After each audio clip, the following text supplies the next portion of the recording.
Assalamualaikum warahmatullahi wabarakatuh. Hai, ketemu lagi bersama saya Ranti Darwin SEME dalam mata kuliah Metodologi Penelitian. Oke, kali ini kita akan bicara tentang hakikat penelitian ilmiah. Pertanyaan pertama, apa itu penelitian ilmiah?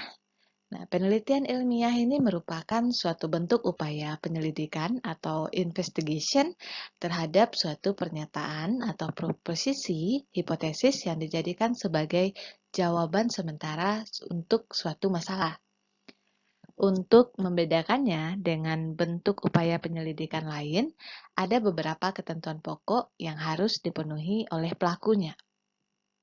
Yang pertama, penelitian itu harus dilakukan secara sistematis, terkontrol, dan kritis. Maksudnya, kegiatan ini perlu dilaksanakan dengan langkah-langkah yang teratur. Langkah-langkah itu begitu teraturnya sehingga pada akhirnya dengan penuh kritis, pihak peneliti dapat dihantarkan kepada jawaban masalah dengan penuh keyakinan atau critical confidence. Dengan kata lain, dalam penelitian ilmiah diperlukan adanya disiplin yang ketat dan mengikuti aturan-aturan yang diterapkan. Yang kedua, penelitian ilmiah ini menghasilkan kebenaran ilmiah. Kebenaran ini bersifat menerangkan atau explanatory, memprediksi atau prediktif, dan mengontrol atau controlling.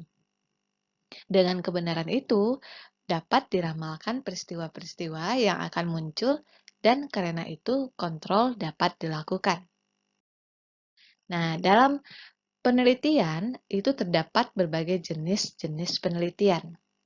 Nah, jenis-jenis penelitian ini dapat diklasifikasikan ke dalam berbagai bentuk.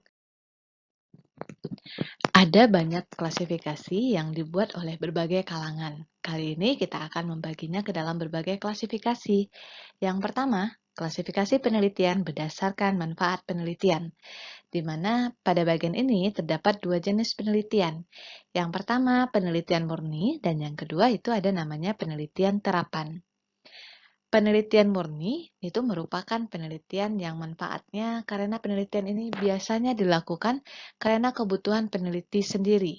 Penelitian murni juga mencakup penelitian yang dilakukan dalam rangka akademis. Seperti contohnya, yang paling nyata itu adalah penelitian untuk skripsi, penelitian untuk tesis, atau penelitian untuk disertasi. Karena penelitian murni lebih banyak digunakan di lingkungan akademik. Penelitian tersebut memiliki karakteristik yaitu penggunaan konsep-konsep yang abstrak. Penelitian murni biasanya dilakukan dalam kerangka pengembangan ilmu pengetahuan. Umumnya, hasil penelitian murni memberikan dasar untuk pengetahuan dan pemahaman yang dapat dijadikan sumber metode, teori, dan gagasan yang dapat diaplikasikan pada penelitian selanjutnya. Karena penelitian murni lebih banyak ditujukan bagi pemenuhan keinginan atau kebutuhan peneliti. Nah, umumnya peneliti memiliki kebebasan untuk menentukan permasalahan apa yang akan diteliti. Nah, penelitian yang kedua yaitu penelitian terapan. Lalu apa bedanya dengan penelitian murni? Pada penelitian terapan, manfaat dan hasil penelitian dapat segera dirasakan oleh berbagai kalangan. Penelitian terapan biasanya dilakukan untuk memecahkan masalah yang ada sehingga hasil penelitian harus segera dapat diaplikasikan. Seperti contoh tentang penelitian terapan seperti misalnya bentuk penelitian pemasaran. Hasil dari penelitian yang harus bisa memberikan gambaran kepada perusahaan mengenai produk apa yang laku di pasaran, produk apa yang gagal di pasaran, seperti berbagai solusi yang bisa digunakan untuk mengatasi segala masalah yang ada di perusahaan tersebut. Nah, klasifikasi yang kedua yaitu klasifikasi penelitian berdasarkan kepada tujuan penelitian itu sendiri. Penelitian ini terbagi atas yang pertama, penelitian eksploratif. Apa itu penelitian eksploratif? Nah, penelitian ini dilakukan untuk menggali suatu gejala yang relatif masih baru. Dapat dikatakan bahwa ada suatu fenomena atau gejala yang selama ini belum pernah diketahui atau dirasakan. Contoh yang paling nyata di sini yaitu penelitian tentang penemuan virus baru, seperti yang marak sekarang itu adalah virus corona. Nah, ini masih baru dan ini menjadi bahan dalam penelitian eksploratif. Dalam ilmu sosial, studi kelayakan merupakan jenis penelitian yang berupaya mengeksplorasi tentang suatu fenomena yang baru. Nah, mengingat bahwa topik yang akan diteliti merupakan topik yang baru, penelitian ini biasanya memiliki sifat yang kreatif, fleksibel, serta terbuka bagi berbagai informasi yang ada.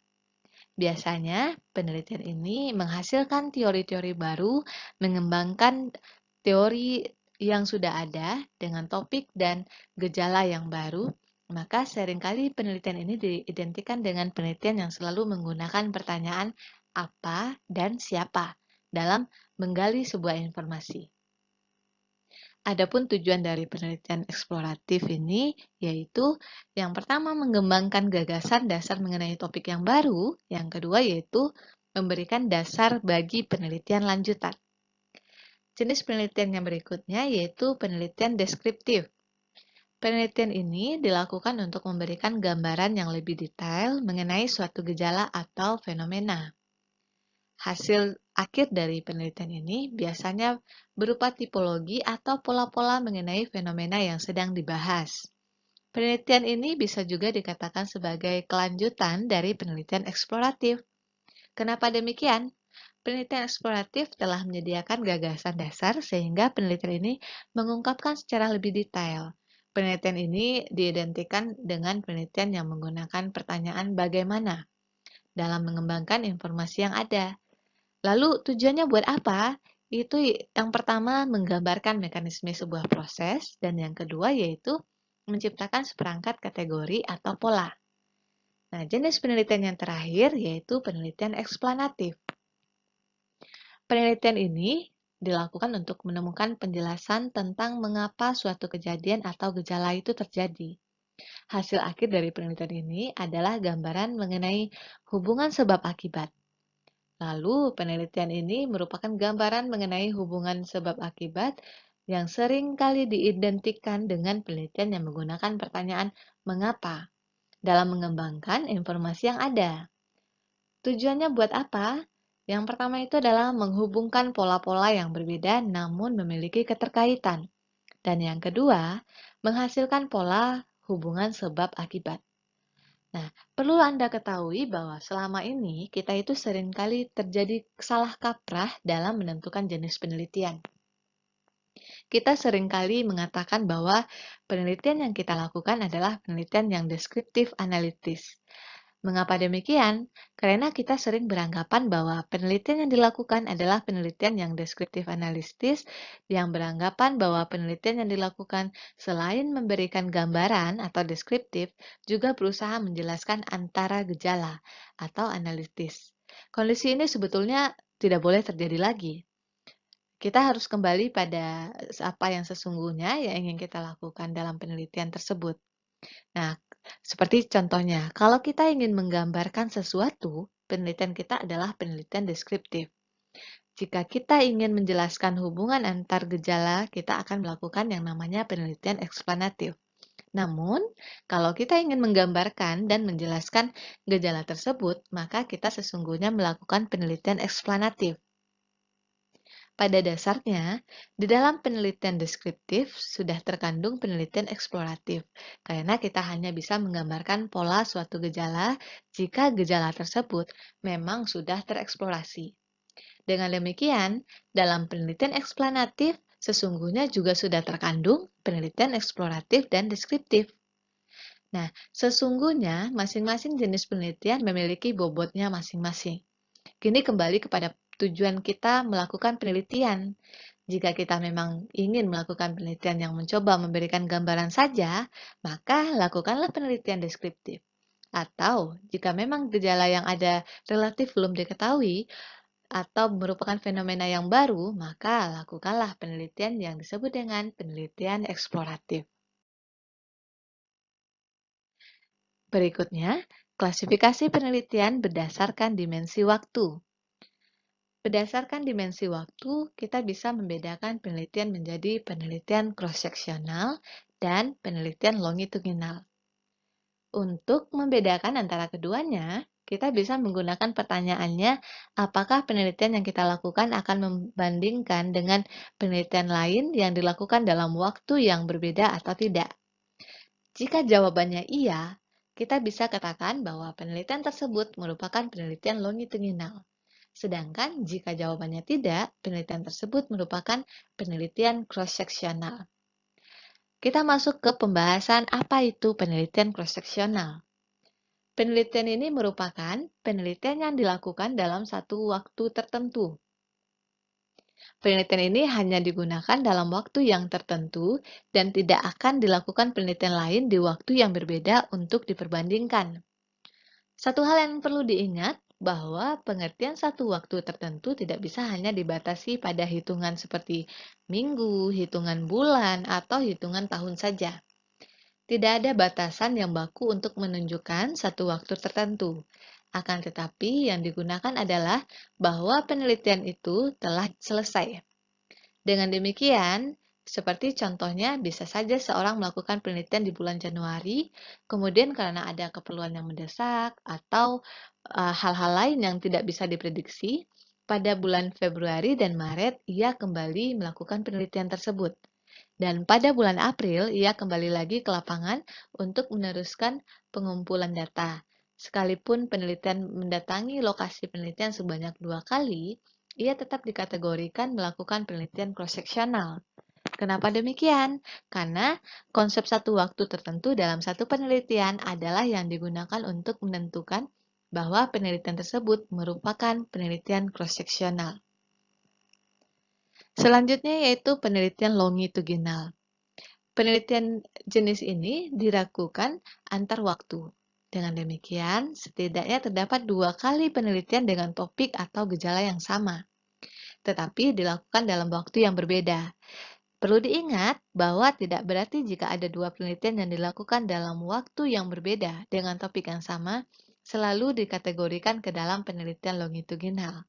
Tetapi ada kata kunci yang harus dipegang, yaitu adanya upaya perbandingan antara hasil penelitian. Dengan kata lain, penelitian longitudinal sudah direncanakan sejak awal penelitian dan bukannya secara kebetulan terjadi. Apa contoh penelitian yang bukan penelitian longitudinal? Misalnya, tahun 2000 ada seorang peneliti yang melakukan penelitian tentang perusahaan asuransi. Kemudian, di tahun 2004, ternyata ada seorang peneliti yang sama. Kedua penelitian ini tidak bisa dikategorikan ke dalam penelitian longitudinal, karena masing-masing berjalan sendiri. Kita bisa kategorikan terdapat 2 penelitian cross-seksional. Penelitian longitudinal merupakan penelitian yang mencoba melihat perubahan yang terjadi. Nah, di samping itu, penelitian longitudinal bisa kita bagi ke dalam 3 bentuk. Yang pertama, penelitian kecenderungan, yaitu penelitian yang terhadap gejala yang sama dengan waktu yang berbeda, serta responden atau informan yang berbeda. Apa contohnya? Contoh yang paling sederhana itu adalah penelitian tentang gaya hidup. Kita akan melakukan penelitian tentang gaya hidup dengan melakukan perbandingan antara gaya hidup di tahun 70-an dengan gaya hidup di tahun 2000-an.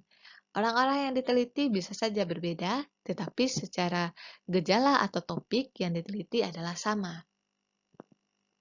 Yang berikutnya adalah penelitian panel, yaitu penelitian-penelitian terhadap gejala yang sama dengan waktu yang berbeda, dan responden atau informan yang sama. Dengan penelitian ini, seseorang akan diteliti minimal sebanyak 2 kali. Misalnya, kita ingin melihat bagaimana pilihan responden terhadap presiden sebelum putaran pertama dan setelah putaran kedua. Orang-orang yang diteliti merupakan orang yang sama. Permasalahan yang seringkali muncul dalam penelitian ini adalah jika jangka waktu antara penelitian yang satu dengan penelitian yang lain berdurasi cukup lama. Sehingga ada kemungkinan responden yang dulu dijadikan sampel kini sudah tidak bisa ditemui lagi. Misalnya aja karena sudah meninggal dunia atau bisa juga karena sudah pindah rumah. Penelitian yang berikutnya yaitu penelitian cohort. Penelitian kohort merupakan bagian dari penelitian longitudinal, yaitu penelitian-penelitian terhadap gejala yang sama yang dilakukan pada waktu yang berbeda dengan responden atau informan yang memiliki karakteristik yang sama. Dengan demikian, orang-orang yang diteliti berbeda tetapi mereka memiliki ciri-ciri yang sama. Nah, ciri-ciri ini bisa berbentuk apapun juga. Bisa saja seperti mereka memiliki kesamaan pengalaman hidup, kesamaan tempat tinggal, kesamaan keturunan, kesamaan latar belakang pekerjaan, dan sebagainya. Selanjutnya yaitu klasifikasi penelitian berdasarkan teknik pengumpulan data. Ada banyak sekali jenis penelitian yang dapat diklasifikasikan dalam jenis ini. Pengelompokan penelitian dibedakan menjadi dua kelompok utama, yaitu penelitian kualitatif dan penelitian kuantitatif. Pengelompokan ini didasarkan pada dua metode yang ada di dalam ilmu penelitian sosial. Dalam kelompok penelitian kuantitatif, terdapat beberapa jenis penelitian, yaitu penelitian survei, penelitian eksperimen, serta analisis isi. Sedangkan dalam kelompok penelitian kualitatif, terdapat jenis penelitian lapangan, analisis wawancara, serta penelitian perbandingan sejarah. Yuk, mari kita bahas satu persatu tentang karakteristik penelitian ini. Untuk yang pertama, jenis penelitian survei. Penelitian ini merupakan penelitian yang menggunakan kuesioner sebagai instrumen penelitiannya. Nah, kuesioner merupakan lembaran yang berisi beberapa pertanyaan dengan struktur yang baku. Dalam pelaksanaan survei, kondisi penelitian tidak dimanipulasi oleh si peneliti. Nah, yang kedua, penelitian eksperimen. Penelitian ini dapat dilakukan di dalam alam terbuka dan juga di ruangan tertutup. Dalam penelitian eksperimen, kondisi yang ada dimanipulasi oleh peneliti sesuai dengan kebutuhan peneliti. Dalam kondisi yang telah dimanipulasi ini, biasanya dibuat dua kelompok, yaitu kelompok kontrol dan kelompok pembanding. Kepada kelompok kontrol akan diberikan treatment atau stimulus tertentu sesuai dengan tujuan penelitian. Hasil dari reaksi kedua kelompok itu yang akan diperbandingkan. Berikutnya, penelitian analisis isi. Penelitian ini dilakukan bukan kepada orang, tetapi lebih kepada simbol, gambar, film, dan sebagainya. Pada material yang dianalisis, misalnya surat kabar, dihitung berapa kali tulisan tentang topik tertentu muncul. Lalu dengan alat bantu statistik, analisis ini dapat dihitung. Penelitian yang selanjutnya yaitu penelitian lapangan. Penelitian ini bisa dimulai dengan perumusan permasalahan yang tidak terlalu baku. Instrumen yang digunakan juga hanya berisi tentang pedoman wawancara. Pedoman wawancara dapat dikembangkan sesuai dengan kondisi yang ada di lapangan. Nah, yang selanjutnya, penelitian analisis wacana. Penelitian ini serupa dengan analisis wacana, hanya saja bukan frekuensi tampilan dari topik tertentu yang dipilih dalam material yang sudah ditentukan, tetapi lebih jauh mengaitkan topik tersebut pada setting atau kondisi yang muncul bersamaan atau melatar belakangi topik tersebut. Nah, yang terakhir itu adalah penelitian perbandingan sejarah. Apa itu penelitian perbandingan sejarah? Yaitu penelitian yang bertujuan mengumpulkan data dan menjelaskan aspek-aspek kehidupan sosial yang terjadi di masa lalu. Penelitian ini sebaiknya difokuskan pada satu periode sejarah, beberapa kebudayaan berbeda, atau juga kombinasi antara periode sejarah dan kebudayaan yang berbeda. Oke, berikutnya kita akan membahas tentang paradigma penelitian. Apa itu paradigma penelitian?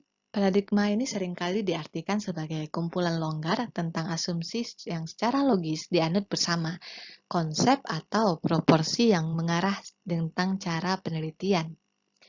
Paradigma ini adalah suatu model atau suatu contoh, akan tetapi paradigma menghilangkan konotasi nilai dari model. Paradigma adalah suatu pendekatan ilmiah terhadap beberapa fenomena yang memberikan masalah-masalah dari pemecahan model bagi masyarakat yang ahli. Ini definisi menurut Berlian. Nah, sementara Untuk menyatakan bahwa paradigma dapat dicirikan oleh respon terhadap 3 pertanyaan yang mendasar. Apa aja itu? Yang pertama yaitu ontologi. Ontologi merupakan pertanyaan tentang hakikat suatu realitas. Nah, yang kedua, epistemologi. Epistemologi itu mempertanyakan mengapa peneliti ingin mengetahui realitas atau mengapa suatu fenomena dapat terjadi.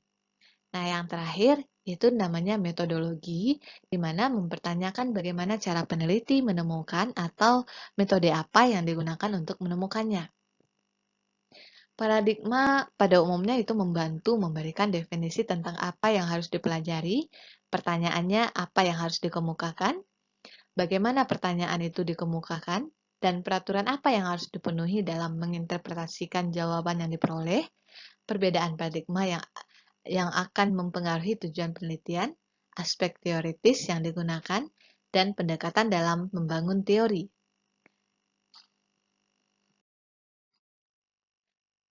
Berikutnya, kita akan mengkaji terkait karakteristik penelitian. Karakteristik penelitian adalah ciri-ciri dari suatu penelitian. Berikut ini dapat dijelaskan perbedaan karakteristik antara penelitian kualitatif dan penelitian kuantitatif. Oke, kita masuk ke dalam karakteristik penelitian kualitatif. Apa saja karakteristik dari penelitian kualitatif ini? Yang pertama yaitu latar alamiah. Latar alamiah itu sebagai sumber data utama. Nah, yang kedua, manusia sebagai alat atau instrumen penelitian yang berperan serta dalam kegiatan masyarakat. Yang ketiga, metode kualitatif itu lebih peka dan lebih pekat menyesuaikan diri dengan banyak penajaman terhadap pola-pola nilai yang sedang dihadapi. Yang keempat, analisis data secara induktif dapat memperhitungkan nilai-nilai secara eksplisit sebagai bagian dari struktur analitik. Selanjutnya, teori dasar atau grounded theory itu lebih dapat responsif terhadap nilai-nilai kontekstual. Nah, yang berikutnya deskriptif, di mana dapat berupa kata-kata, gambar, bukan angka-angka. Yang berikutnya yaitu lebih mementingkan proses daripada hasil, peneliti langsung terjun ke latar penelitian, hubungan bagian-bagian yang diteliti akan lebih jelas. Nah, yang terakhir yaitu adanya batas yang ditentukan oleh fokus, menetapkan batas penelitian atas dasar fokus yang timbul sebagai masalah penelitian. Lalu, apa bedanya dengan karakteristik pada penelitian kuantitatif? Nah, pada penelitian kuantitatif, karakteristik ini terdiri dari yang pertama, mengukur fakta dengan instrumen dan skala yang standar. Nah, yang kedua, terfokus pada variabel yang telah ditetapkan. Yang berikutnya, reliabilitas merupakan kunci dari alat ukur yang digunakan. Yang keempat, bersifat bebas nilai. Yang kelima, tidak tergantung konteks dari fenomena yang diteliti. Dan yang keenam, terdiri atas subjek yang banyak. Yang berikutnya, menggunakan sampel dan analisis statistik. Dan yang terakhir itu adalah hasilnya bisa digeneralisasi. Oke, demikian pembahasan terkait hakikat penelitian ilmiah. Sampai ketemu di materi selanjutnya. Saya Ranti dari Unpad undur diri. Assalamualaikum warahmatullahi wabarakatuh.